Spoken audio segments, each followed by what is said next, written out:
I am Lucy Boucher. I have been an artist for many years. I am also a chaplain, and this is my dear friend and colleague, Desiree Dubois.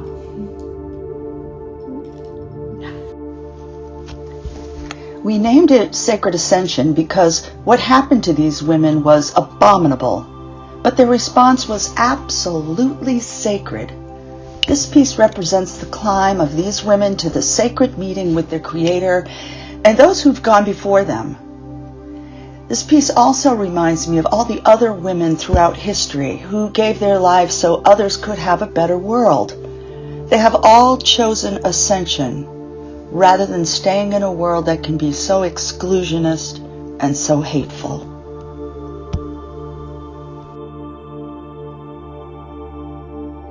What about a martyr's ascension? A martyr's ascension. A martyr's ascension. Let's think about this, because I like that one. And I don't know if it's too in your face, or if we need to hide it a little bit. I don't know. Let's think about it. Well, they didn't hide. They had the opportunity to hide and to true. Conform, and they were Denounce convicted. Denounce Yeah, they were convicted in their beliefs and their faith, and very brave. So, what about the Ascension of Martyrs? the Ascension of Martyrs. Something like that. But, So I got involved in this project, and it took me quite a while to think about it. I was introduced to the concept, and it hit me, but it didn't hit me hard at first. But it's one of those concepts that does not go away once you hear about it. Indeed. And so I was it took me a few months, but I had this piece that I had made previously for something else, and it would look somewhat like a staircase, more like a switchback that you would, like going up a mountain, it would be a switchback. And I kept thinking, the minute I heard about the campaign and the project and what happened to these women, that piece that I had done, that has been looking for a home forever, came to mind. And then little by little, it came to me that they're walking up the stairs to the, I was going to say the guillotine, no, to the, what are they called? Gallows. So they're walking up the stairs to the gallows. And I was trying to think of myself as a woman in my 20s.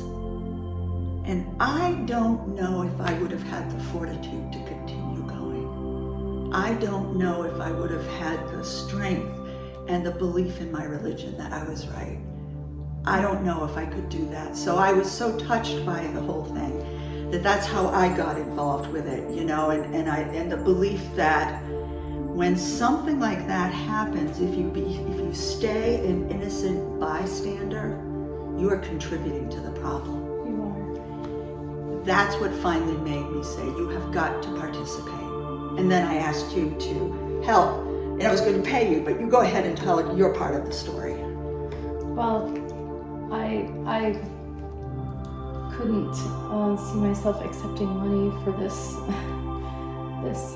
job or this cause. I mean, these women were so brave, and it really could be anybody, and this could happen anywhere to any women. And who was 18, and the youngest young lady Mona was 17. And in thinking about my daughter Skyla, being put in a position like this, or I was just so moved by their conviction in their beliefs, and in thinking that this really could happen to any women anywhere. Women experience. This project with the story of our story is one really touched me more about, or rather than these 10 women and the Baha'i faith.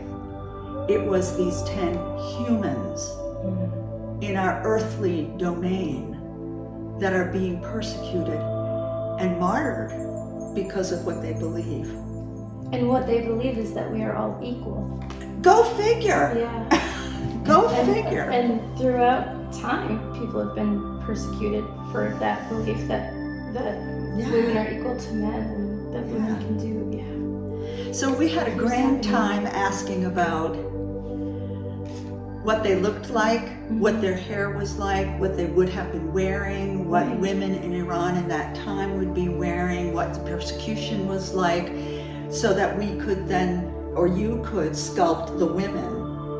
You know, and then our process is, you know, we have the foundation, and Desiree is sculpting the women, and then I take those plastilina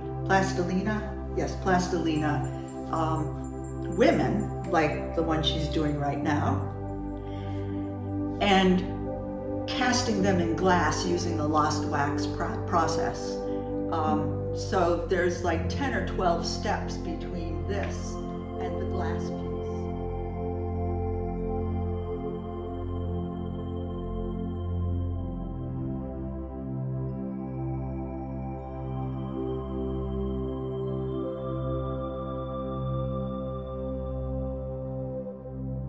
Okay.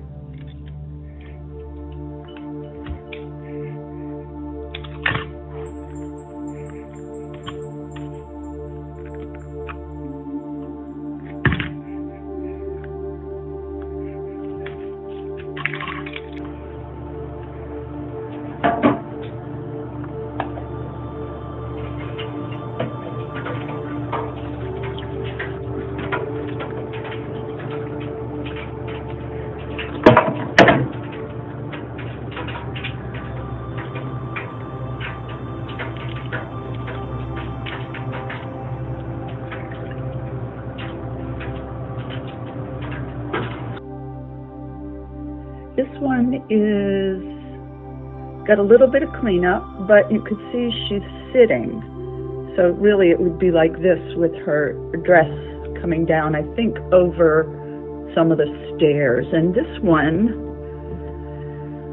she is the one on the very top. And you can see like things like this right here. I need to take that off. And there are a few other places where there's extra glass.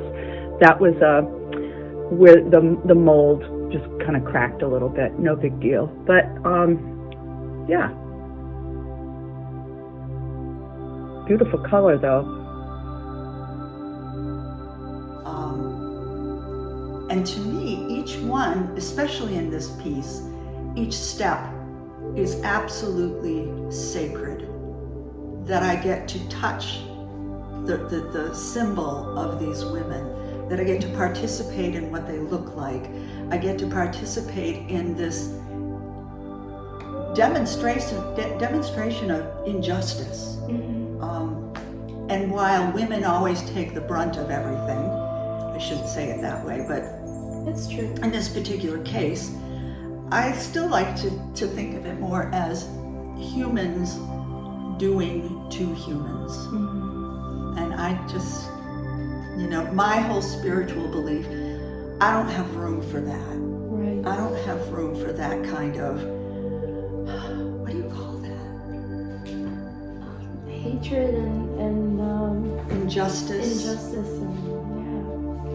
Especially because the 17-year-old was the last one, I believe. And thinking of your beautiful Skyla. And I cannot imagine someone that age with the fortitude to say, I will go last and I will watch all those I love go first. What is that? What kind of strength does it take for someone to be that? And that person was only 17. Blows my mind. So the mother and daughter are kind of like embracing, you know, aw. And, you know, and there's one or two that are kind of on their knees, but, you know, like almost falling up the stairs. Falling up those stairs. But the most important piece for me, I think, is the woman on the top. And she is on the top of the sculpture, stepping off. So she's kind of, with her head held high. that's right, her head is held really high, and she's stepping off into sacred eternity for this cause. If that doesn't make you think, nothing will.